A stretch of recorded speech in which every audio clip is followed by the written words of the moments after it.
چنانچہ سلیمان علیہ السلام کا دربار ہے، ایک شخص داخل ہوا اور اس نے وہاں بیٹھے ہوئے کسی آدمی کو بڑے غور سے دیکھا۔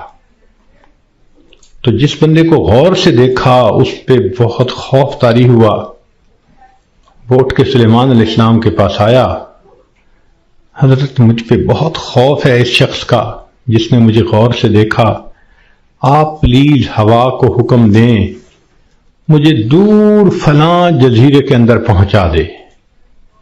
تو سلیمان علیہ السلام نے ہوا کو حکم دیا۔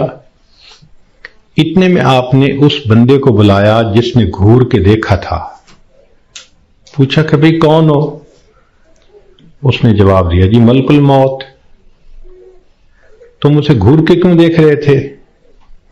تو کہنے لگے کہ میں اس لیے اس کو غور سے دیکھ رہا تھا کہ اس کی روح تو میں نے فلاں جزیرے کے اندر نکالنی ہے اور یہ آپ کے دربار میں یہاں بیٹھا ہوا ہے۔